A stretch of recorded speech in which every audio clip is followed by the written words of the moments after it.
I'm Dr. Bruce Robinson. As you know, if you've been listening to the CDs and following this training program on musculoskeletal disease. And this video portion of the training program is designed to show you how to perform a musculoskeletal examination. We'll talk a little bit about pathology, but not very much about pathology as we cover that in the other portions of the training program. However, we'll recreate here a condition that will be similar to that which you have when a patient comes into your office with musculoskeletal problems. We're very happy and honored to have with us today Honora Wolf, who will be the patient. Honora is a licensed acupuncturist and author and works at the Blue Poppy Press Enterprise Association, and we're very honored to have her as our patient. So we will commence with the history. The history is particularly important in musculoskeletal disease because we're dealing with problems that you can see, that you can feel, that you can touch, that you can experience and identify and localize. Whereas if you have a liver problem or a spleen or pancreas problem, you might not even know about it or know what the symptoms relate to. Here you can be rather precise as a patient, and you can help the practitioner tell the practitioner what's going on. So we're going to examine the musculoskeletal system. Particularly, we're going to check for arthritis and all the other kinds of joint inflammation such as tendinitis, bursitis, fasciitis. They all go together, by the way. If you have one of them, you tend to have varying degrees of these other forms of inflammation as these structures come together to form a joint and the muscle attachments on a joint. So when we're talking about arthritis, we want to ask the person if she or he has any arthritic symptoms. And so I would ask Honora, do you have any joint pains anywhere in your body? Yes, I do. Okay, tell me where those are. Quite specifically, they are on the right sacroiliac joint and can radiate out to the greater trochanter of the femur on the same side, which is the right side. Now we have a very sophisticated patient here who can describe anatomically where these pains are. However, she points out the fact that patients are very savvy about where their pain is and where it hurts, and in their own words they'll describe to you. So when you have this pain, Honora, do you have any redness, swelling? No, not redness, not swelling. Or any heat in the area? No. Is it tender when you touch it? Sometimes.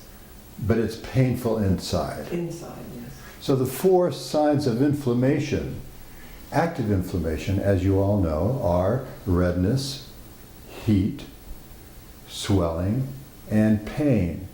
And we use the Latin terms in biomedicine: rubor for redness, tumor for swelling, calor for heat, and dolor for pain. And we have these roots in English language, and we use them to construct other words about these topics. So, do you have any of these? And the answer is no, she doesn't have any of these. So many patients who have arthritis don't have redness or swelling. And rheumatoid arthritis does cause redness, swelling, heat, and localized pain and tenderness. Many other types of arthritis only cause the pain with no other signs and no other symptoms of heat. Fibromyalgia is a classic example. Degenerative arthritis, which is the most common form of arthritis, often just presents with pain and nothing else. Do you have any limitation of motion when you use this particular joint, the sacroiliac joint, or the hip that's attached to that joint? Sometimes, but not greatly. No, I mean sometimes if I overwork and overexert, it can become painful enough that I don't want to move it because it feels better at rest than it feels in motion. In those situations, if I've walked or hiked too long or done too much housework or extended myself too much with yoga, then the next day I don't want to move it very much. Yes. It's better sitting or lying down in certain positions than it is being stretched or moved. So exercise aggravates it. Exercise aggravates it. Now that's a classic situation for degenerative arthritis or the various forms of degenerative arthritis. With rheumatoid arthritis, with these 4 signs of inflammation, the person has this pain and tenderness. They wake up with it. They greet the day with this unfortunate pain and tenderness and limitation of motion. Degenerative arthritis is relatively quiescent at rest, and it gets worse with exercise. It gets worse with work or play. And so this seems to be the situation with you. Do you at rest feel any tightness in that area on the left side of your sacroiliac joint? Does it feel tighter on that side when you're not exercising? Yes, I would say so. So often associated with this chronic inflammation, we'll get fibrous tissue that will build up in the fascia and in the ligaments and tendons around the joint. And actually there will be a tightness there, and the patient will be able to feel that. So when we examine Honora, we'll be able to check for those things, and we'll see when we put her body through this range of motion how that feels for her. So we're going to go ahead now and check all the major muscle groups and joints of the body. And we start from the top and work on down. And it's best if we can, if the person's able to have them stand up for this part of the examination. So would you stand up, please? Mm-hmm. So stand comfortably with your feet a little bit apart. That's perfect. So do you feel comfortable now? Yes. And so is this the normal way that you would stand? Well, Heisenberg principle, it's hard for me to say exactly if I would stand this way when no one was watching me, Yeah. but basically, yes. Yeah, so you give a lot of lectures and talks, and you would stand like this. Yes. So the way the patient stands is very important, and Honora has very good posture. And so as we're standing, we're looking at her back and her shoulders to see if they're hunched forward, to see if she has an exaggerated curve of the back. We call this kyphosis. Or if she has an exaggerated anterior bending of the neck or of the lower back, we call that lordosis. Or if there's any twist or S-shaped deformity in her spine on down, we call that scoliosis. And we'll examine it in more detail in a minute, but right at the beginning you want to check these things out and see if the person is standing correctly and if there's any signs of abnormalities, and I see none. I see none whatsoever. She has very good posture. So we're going to now check your neck. And as I put your neck through different ranges of motion, it might be tender. Okay. So I don't want you to hurt yourself. Okay. But try to do what I tell you to do. Okay. Okay, so now I want you to put your right ear on your right shoulder. That's very good. Now straight. Now put your left ear on your left shoulder. That's very good. Now as you do that, you try to make sure that the person doesn't cheat by bringing the shoulder up. And Honora's not doing that.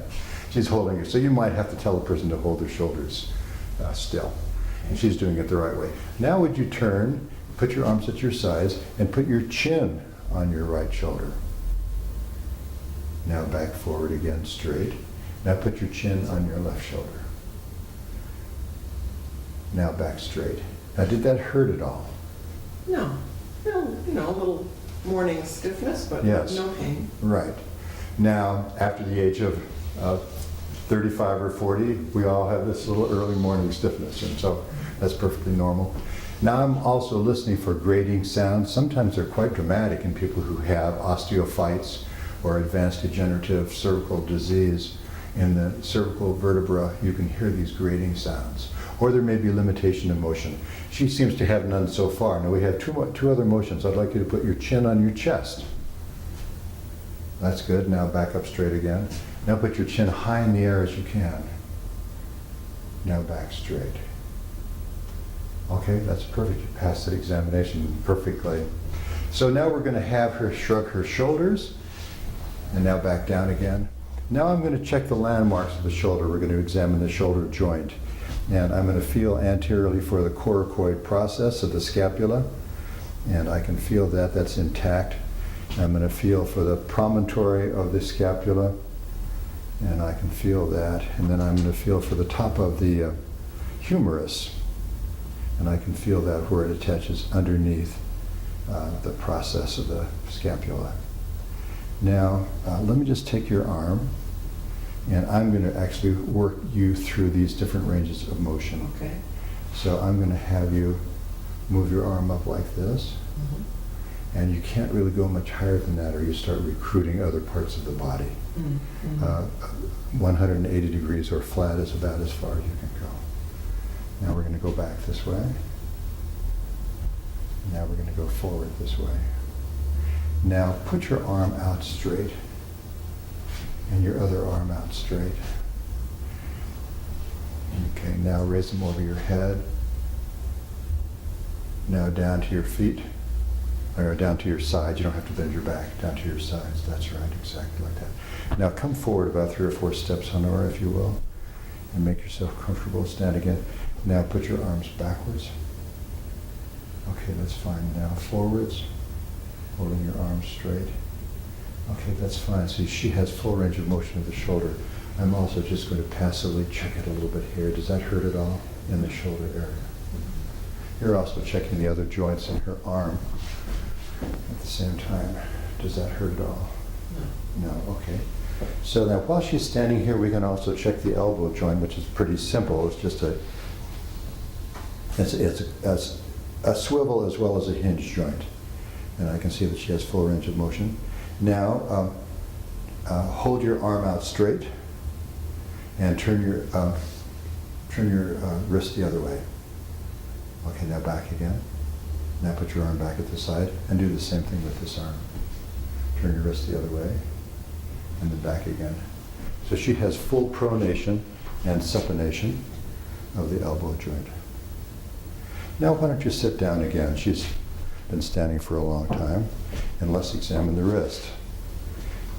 Now I'll just move the wrist to the various positions. I'm flexing it and extending it and adducting it, ADD, UCT, toward her body and abducting it away.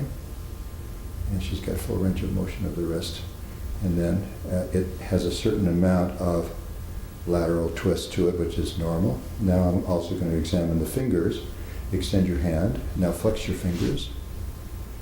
Now extend them again. Now flex your thumb.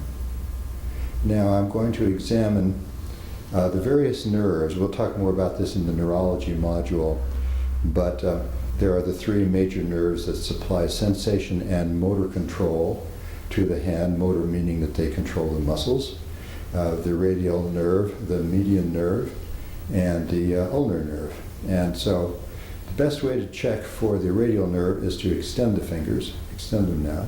Now flex them and extend them. The best, okay, that's good. Now the best way to check for the ulnar nerve is to use the interosseous muscles. Extend and bring the fingers back together. So she has full use of the ulnar nerve. And the median nerve, the best way to check for the median nerve is to have her oppose each finger with her thumb. Perfect. Now we'll check the sensation. And now you can relax for just a minute. And to check for the sensation, I can just use a light touch. And when we do the neurological exam, we'll check 5 different modes of sensation. But just to check for sensation in general, be mindful of the distribution of these nerves. The ulnar nerve supplies the distribution to this 5th finger and 1/2 of the 4th finger on the palmar side and also on the dorsal side of the hand. So if I check there, can you feel that all right? Yes. Now I know that she's got intact ulnar sensation. Now the median nerve supplies the other 3.5 fingers. And so if I check here, can you feel that all right? Mm-hmm. And if the median nerve is getting through, you should be able to feel it okay. Mm-hmm. Now turning the hand over, the median nerve also comes up the back of these fingers and supplies it. But the radial nerve supplies this area in the back of the hand around the thumb and the first 2 fingers, the index finger and the middle finger. So if I touch there, that's the radial nerve. Do you feel that okay? Mm-hmm. So we'll do the same thing on this hand. And you can do that. We'll do it more quickly now. So Let's check the interosseous muscles. Did you know what those are? And a pose from your thumb to all of these fingers. Now flex the fingers and extend them. So we've checked all 3 nerves and they're all intact, or they wouldn't get this far down into the hand. So there's nothing blocking anywhere or this wouldn't happen. Okay, so now would you stand up again? While I'm looking at her hand, I'm also checking to see if she has any swelling, any redness, any inflammation, and any tightening, any signs of palmar contractions. In middle-aged and older people, quite often, there will be a fibrous thickening of the palmar fascia, and we call it a Dupuytren's contracture or palmar fasciitis. And these 2 fingers will be drawn up, and the person will not be able to extend them. And in its early stages, you can feel a little thickening between the 4th and 5th finger right across the metatarsal joint, and I don't feel anything on this side at all. But on this side I feel a little bit. Maybe just the earliest beginnings of this, and I would advise her to stretch her fingers. I think she's already doing that, aren't you? Every day, and to keep that fascia from tightening up. Okay, so then if you'll sit down now, and when she's sitting down, we can check the feet, and then we'll have her stand up again and check the hips. Why don't you stand up one more time and let's just check your hips. Stand on your left foot if you can. Bring this foot up and bend the knee slightly. And then bring the knee up as far as it can, keeping it bent at about 90 degrees. And then back as far as you can. And I'll support you while you do that. Okay, now bring it up again. And twist your knee inward. And then as I'm supporting you, now twist your knee outward. So those are the ranges of motions of the hip.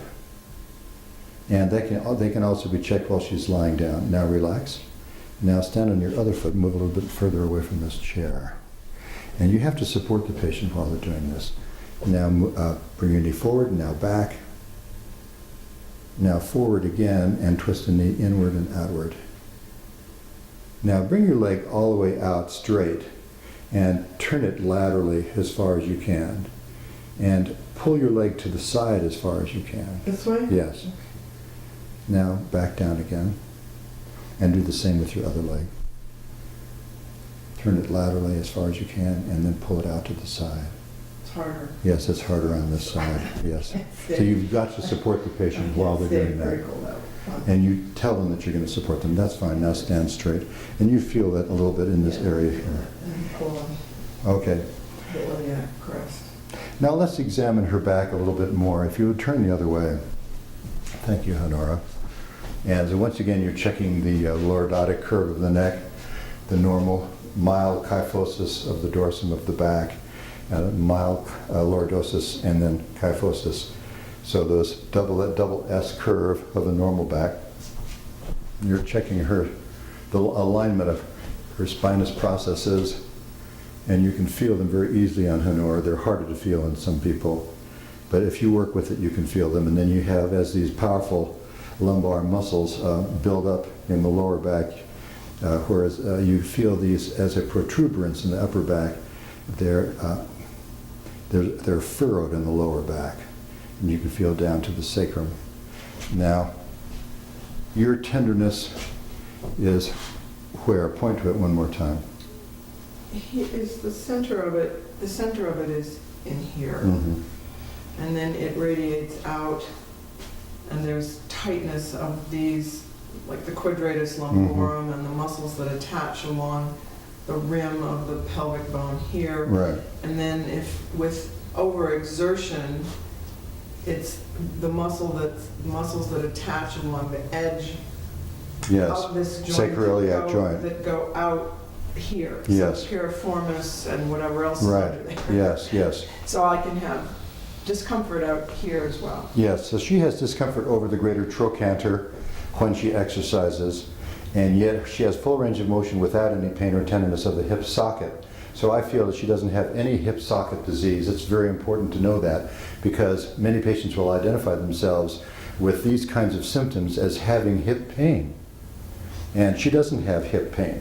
She's got sacroiliac joint pain, and she has radiation of the fascia and the muscles that attach to the greater trochanter here, and this is worse with exercise. And so, excuse me, as I palpate there, yeah, that's perfect. As I palpate there, is that tender? Just a little bit. And that's kind of where it is. That's tender there. Yes, okay, so that's the sacroiliac joint on the right.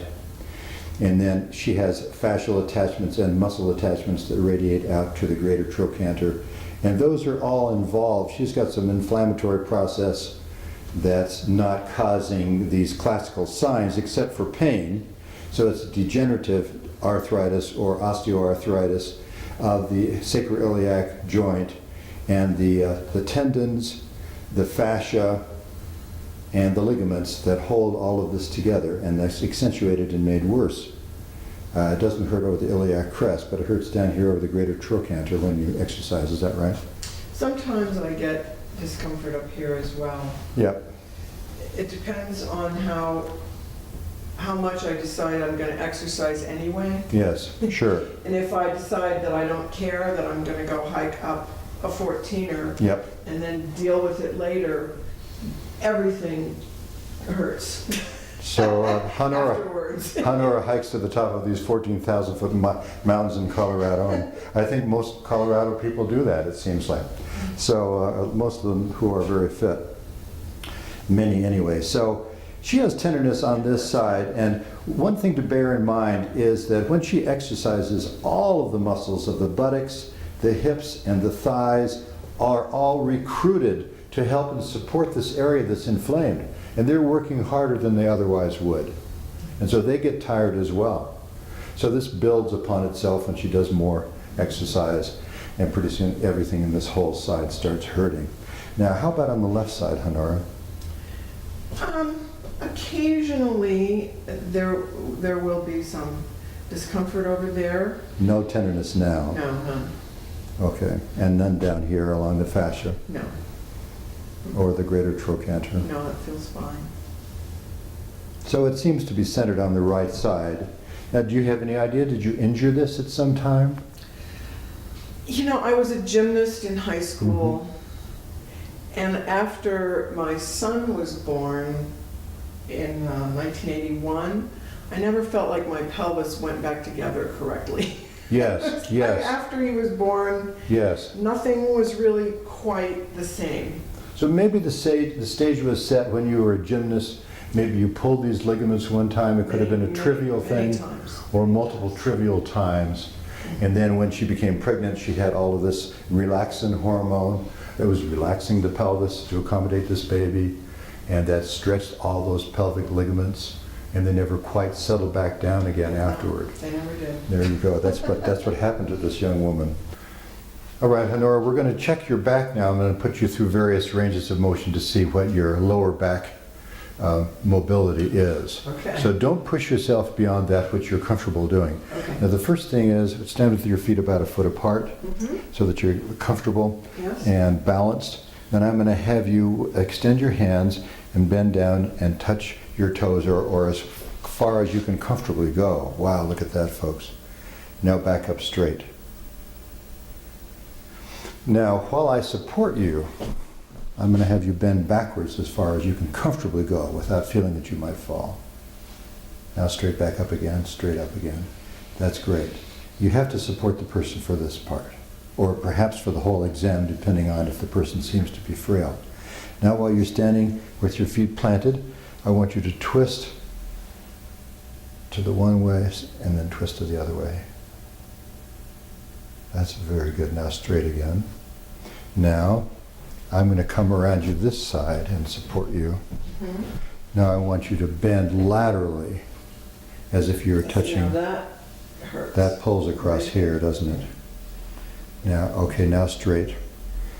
Now move out from the table just a little bit farther. That's perfect right there.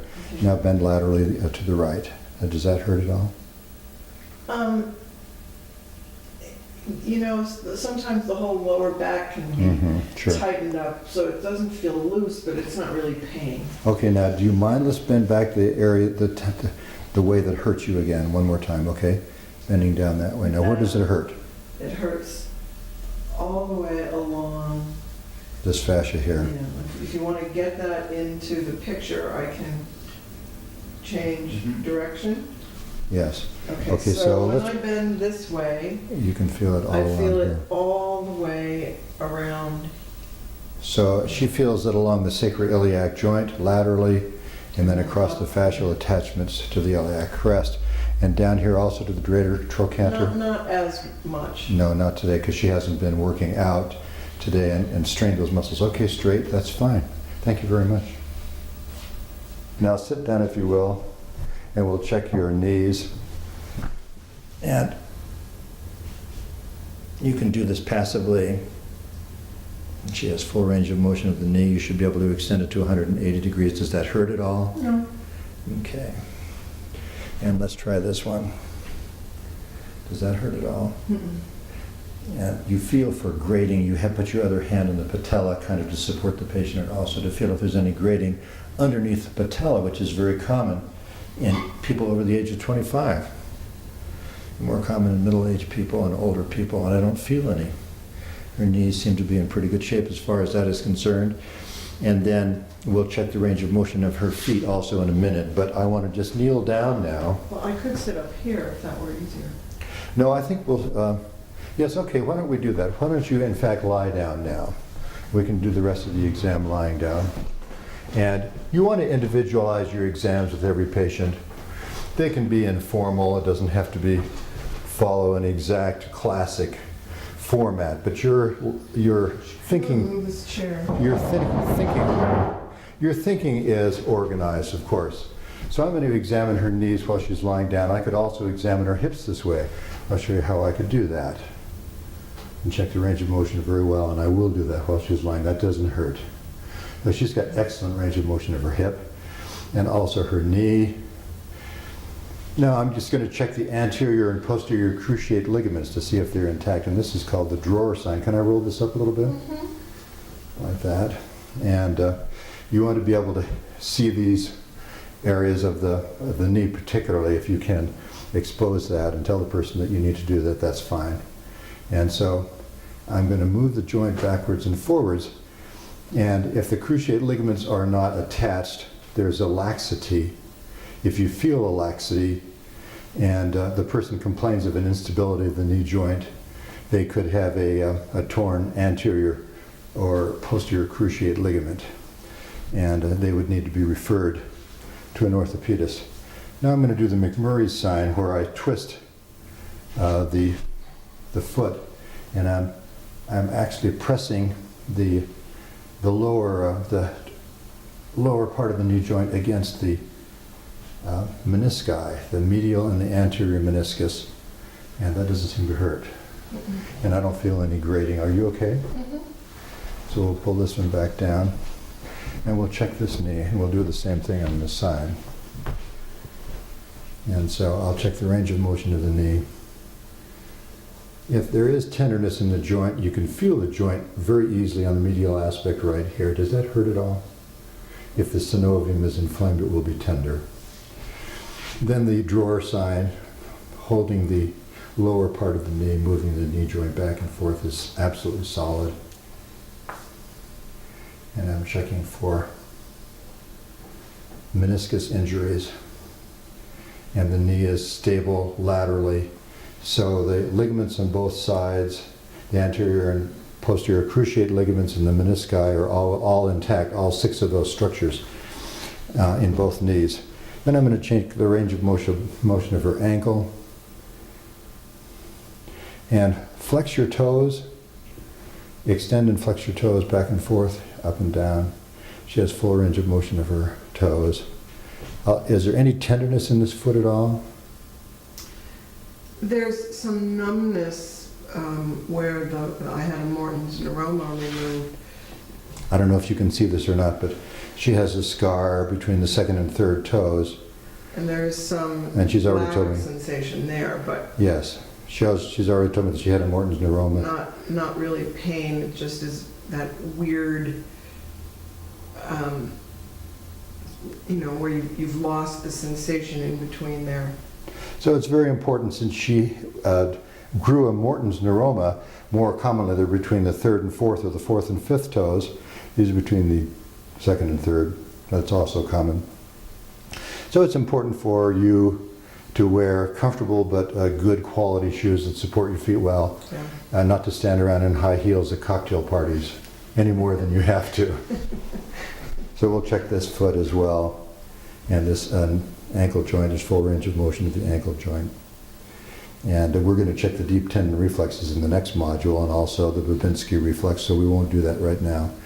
So do you have any tenderness in this foot at all? No. And how about on the bottom of the foot? No. Heel spurs are very common. Does that hurt at all in your heel? No. And how about over here? Does that hurt at all? Mm-mm. So I am now going to do the straight leg raising test in R, and this is a test for low back pain. If you have low back pain from a strain or arthritis, this will hurt. And I don't want to hurt you, so tell me if this hurts at all. Okay. Trying to keep the knee relatively straight, just kind of supporting it, just underneath it so that it doesn't pull on the hamstring tendons. Does that hurt when I raise your leg like that? No. Okay, now I'm going to raise it farther. I should be able to go up to about 45 degrees without it hurting. Does that hurt? No. And if she had low back pain, that would hurt. Now can I go a little farther to see how much you've trained as a gymnast and a... Yes, that's amazing. She can go that high. Now I'm going to pull on the foot and just dorsiflex it a little bit, or pull on the toes. Mm-hmm. And this is called the Lessegs sign. Does that hurt? No. So if she had sciatica, that would really hurt. And if she had low back pain, this would hurt. And this would hurt more if she had low back pain plus I think sciatica. if you go up to 90 degrees, We won't do that. it starts to be a little uncomfortable. Yes, that's non-physiologic, so we won't do that. Okay. You're doing very well. So let's do this with this leg. Let's straighten it just a little bit. Now I'm going to support your knee a little bit, and I'm going to raise this leg. Mm-hmm. Tell me if this hurts. Any pain? Mm-hmm. We'll go higher. Now that's very good that we can go that high. Does that hurt?